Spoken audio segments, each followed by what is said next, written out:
only because I had a customer who paid it. Like I was more or less playing a show from home, being paid. Yeah, nice. That's good. Get that money. Get that money. Hey, you should think about that. Actually, it's a good. Yeah, but then just to go live for my crowd, that is too much of a hustle for me. I mean, I have my radio show, and I don't know. It's just I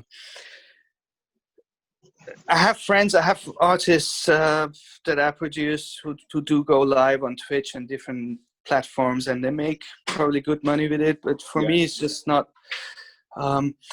One thing I realized, like, you know, like when you watch daytime TV, it's trash program, right? It's the trash of the trash, like, because that's the audience. You go by the majority. So on these platforms, whatever it is, Twitch and Bingos and whatever platforms, even if you go on Instagram or whatever, all this live shit.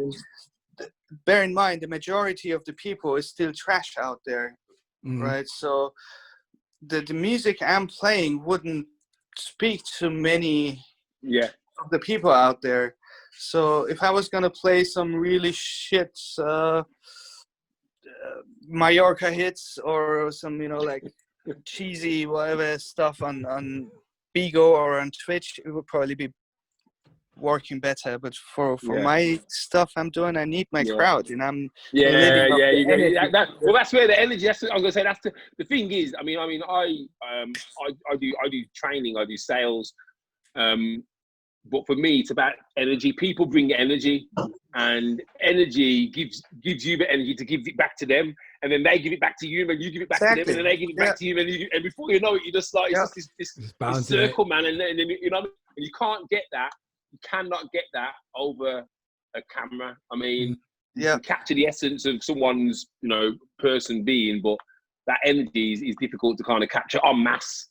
You know, you know, see those places. I need my crowds, and also another thing is, I've never been a set player. Like, I never did shows. Of course, like if you're booked as a tour DJ, you have to do your set. Yeah, otherwise the artist is like fucked.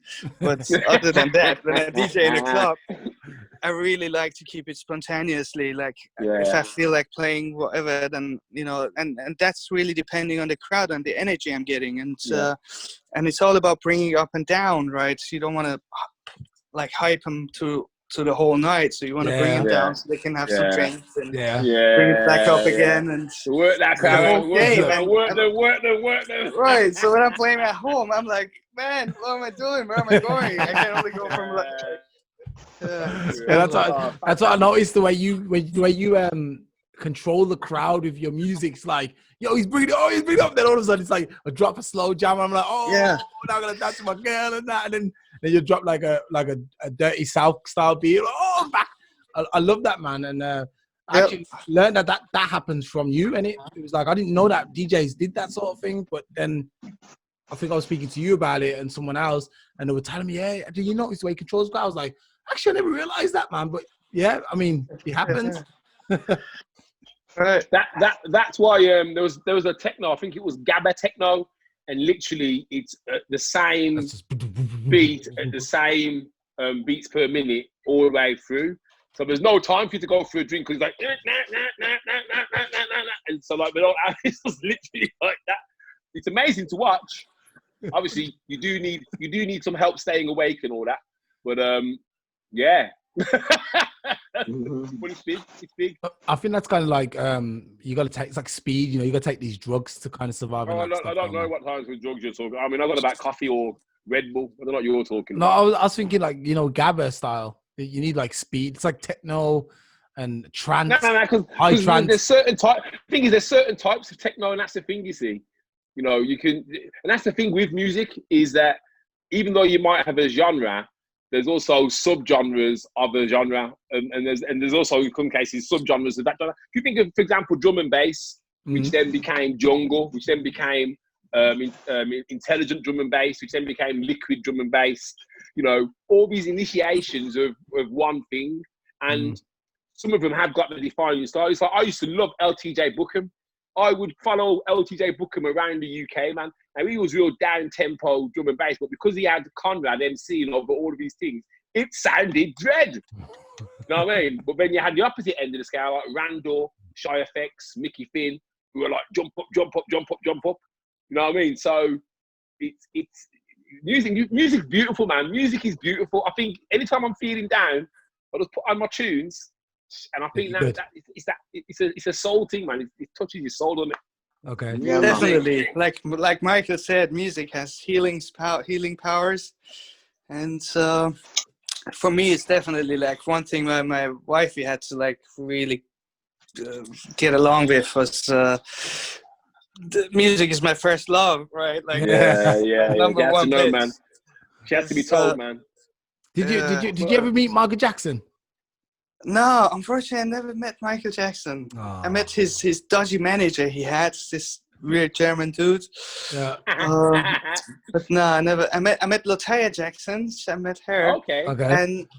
And man, I was just about like just to pull her pants down or something. I was so sure that's just Michael covering up. Really? Looked like. I was like, no, this is not Lataya. This is Michael. I was going to say, if you'd have said Janet, then I would have definitely said, yeah, man, I'd have been behind you for that. Isn't Latoya Jackson's attractive too, though, isn't she? Yeah, but Janet Jackson, man, when she did the Rhythm Nation tour, she had on all her and her leathers and all her gloves and that, and she was looking like she was ready to fight you and beat you down.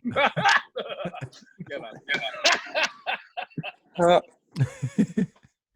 So, what do you think is do you think it's easier now to be a DJ as opposed to back in the day? Because obviously you used to have to look for your records, and but now you got everything's MP3. How do you feel about the modern day DJ? Because I think a lot of people are kind of winging it. You know what I mean? They're kind of fake. Yeah, like everybody's a DJ nowadays, yeah, isn't it? That's it. And also another thing is, ever since the 90s, which became the DJ years, as far as producers, all big name producers was DJs, the sampling sound and stuff we talked about. So now DJs playing another role, like the record companies discovered that they can make DJs is just a service guy if you book him for a wedding, but DJ also can be a brand. So that's what they figure out like really early and start like ruin the whole DJ aspect. Like for example, I'm gonna have to like I don't usually like dissing people, but in this case I'm gonna have to do it. So you get like projects like let's say there's some German dude sitting in a record company, whatever, Sony Ultra, whatever, big Sony company, right? So he's saying like, all right, we need a new project. We need a new DJ project. So then he listens to some songs, whatever the publishing site, Sony ATV has on the table, like the peak ones. So they're like, oh yeah, this is a good song. So, all right. So now we have a song. So we need a dude to put him as a DJ. So they just look around maybe for 5 minutes on some Facebook, Instagram, find some young idiots in some town in the boonies, something absolutely irrelevant guy. And they go to his parents, they talk to the parents, and they're like, all right, so we make a contract. This is what's gonna look like. This is what he's do. So from one day to another, they come up with stories and songs that are hitting the charts like massively. And then you have like some, let's say, Robin Schulz or Felix Jen. And then, so now people compare, they'll be like, so you're a DJ and Felix Jen is a DJ too, but he's a real DJ, right? You're not a real DJ. And you're like, man, he's not even producing. He can't even play. Yeah. Like, it's just a puppet again. That's just what they put in your head. Well, what annoys me is when you get these like these cheesy like film stars who then decide that they're gonna, be DJs. And we've had it happen a few times over here where someone from Coronation Street has been given permission to spin the wheels of steel, man. And people have turned up to hear them play the same music that the guy was playing the week before, but because they're playing it, it makes it more special. That annoys the life out of me. It really does. But that's what I feel about like David Guetta and people like this. I'm like, huh? Calvin Harris. Yeah, I'm just like, huh? What is Calvin Harris? What the hell? I don't know, man. I don't know. See, Calvin Harris, I actually think he's brought some really good tunes out. back in the day. I mean, some sure. of these kids even develop later. Like, I mean, I'm not saying they're all shit. You know what I mean? They for sure have a passion and some sort of talent there, and enough money to actually get some lessons or whatever. You know. Well, Calvin Harris, he has brought out some zingers, man. I can't deny. Oh yeah, he's a badass, bro. I remember when Afrojack started, Afrojack was just putting stuff on the internet, and in the meantime, he was working in a club in Rotterdam as a barman. And when I used to DJ there, I used to love Nick. Nick is Afrojack. When he was at the bar, because he would always hook me up. And the producers who was producing Chucky at the time decided to go for the new project, like produce another DJ and make him big. And Afrojack came as a project. Like, he was not involved in any of the music that they were producing. He was not a real DJ even yet. But then with the time, he became really good. Even as a producer, he became really good. You know? I guess he was just blessed enough, especially after fucking Paris Hilton. It was like he was on the next level already, you know. Paris Hilton? Yeah. Was your DJ too? That's what I'm on about. Fake celebrities, man. I'm sure she's a DJ. I'm sure I saw one. She has DJ, man. I've seen her messing around on decks like she knows what she's doing. Huh? I have this one story I have with Paris. I have to say, there was this one night I was supposed to DJ for some special event where Paris Hilton was coming. And because I knew the manager, I didn't ask for money. All I asked for was like, give me a picture with Paris that I can use officially. Okay. So he agreed, but then the night went really mad. Like, it was too crowded, too much of a press, and I never got to take my picture, right? But I was with Rod Hot, like a G Unit member, and Paris had just shagged 50 Cent, which came really bad for her marketing. So when the manager knew that I was with Rod Hot, the G Unit guy, he said, Sherry, please, you have to stay away from Paris. Please don't even, like, I don't need any of that shit G Unit come back again, right? So I had to take care of Hot Rod, and the only way was like just get him drunk. So I was getting drunk myself too. And then after this event, we were going on a like underground event, something I had hooked up for them at a club called Zanzibar at that time. But it was like just private, right? Like nothing official. So we went to that club, and then I was already pissed. Harris got really pissed, and then I caught a moment where the security was just lacking, right? Like they were not looking. And I took my phone, and I still have this video. I never released it yet, but I took my phone. It was a shit, like one of those iPhone 3s. I had to turn it around with the lights. Yeah. So I'm holding my phone and walking up as drunk as I was to Paris, right? And she's standing on this couch dancing. And I go like, Paris. And then she's like, yes, hon. I don't know why. The next thing I said, I still don't know why I said it.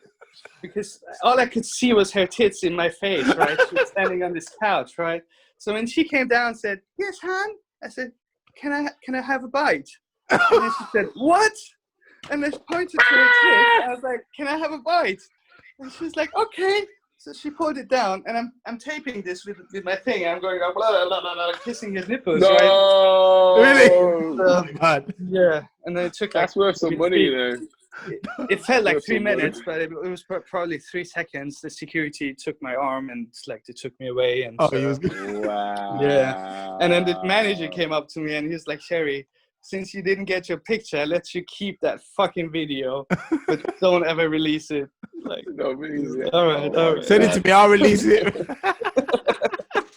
I know you would. I'll release it. We'll all be That's really funny. That was Blackopolypse exclusive. Yeah. We'll all be famous after that. So what would you recommend now for someone who wants to get into DJing? What would you recommend? Would you recommend to go with the old routes, like the way you learned it? Or would you say, you know what, just skip all that, go to the new stuff? Because I think there's like a pilgrimage you got to do to become a DJ. It's the same with me. I say when you got to play the piano, there's a pilgrimage you got to do. It depends who that person is, Hunter. If it was like my kid, I'd be like, nah, man, forget that shit. Go study something, go learn something proper. and I'm all the that same. shit. But, If you have to, yeah. you have to do it. If it was someone like me who would like not give a fuck and would definitely want to go his way, then there's nothing you can tell him, man. Just find your passion, find your love, and go for it. Okay. All right, good. So also you're a producer. Do you still use Logic, or did you move to Pro, or use your Pro Tools? I can't remember. Working with Americans, I get a lot of times Pro Tools sessions, but it's more of a headache for me. So I stay with the Logic. Yeah, I like Logic too. Logic Power, man. Yeah.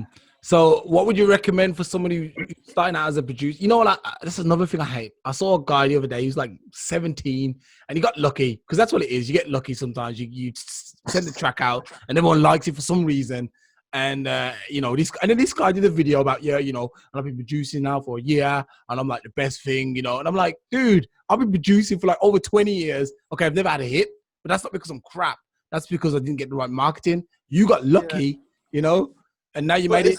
It's a very tough times now. Like not too long ago, one of my fan kids always like send messages and stuff. He asked me if I would listen to some of his tracks, and I was like, man, I didn't even know you produce, right? So he sent me some tracks and I was blown away. I was thinking like, there's no way this kid, I mean, those effects and everything behind the production, it was just perfect. So I had to invite him in. I was like, how do you produce these tracks? He was like, I just have my laptop. I was like, all right, just bring your laptop. So he came with his laptop. And what happened was he was using mom's credit card to buy all kinds of sample CDs, right? Oh, okay, yeah. So he was just pulling together those presets. Yeah. And barely, like, I mean, those presets, I mean, there's some really good sample CDs out there. Or like even on master loops or whatever. It's not a shame to use them, but it's a shame if that's all you can do. You know what I mean? If you don't know how to actually produce a song, if you don't know about effects, about frequencies, there's so much behind it that makes music interesting, you know, makes it become alive. So a lot of those kids are riding off some companies, some smart companies making sure lots of money with these sample CDs, but they're riding off their hype. Like they're not real producers to me. Yeah, that's what I feel like too. I'm like, you're not a producer, man. You got lucky. You got some. It's like using one of them programs like Fruity Loops or something back in the day. And you got all the preset, like you said, preset samples and put them together. I suppose though, in one way, you know, anyone who does get lucky, it does then open up. It then does open up the possibility that they're going to then go off and learn their trade properly. So you know, you think? Yeah, some. But the thing is, you know, a true artist. So this young boy, for argument's sake, you know, he's realised that he can put things together and make them sound good. Now he knows that in order for him to go further, he's going to have to understand the mechanics of sound. You know, like DJ said. Yeah, like I said, there's always a possibility for them to develop. Go off and learn his craft, and then actually start putting his own stamp on his music as well. So you know, some people get lucky, mate. It's just one of those, isn't it? One of those.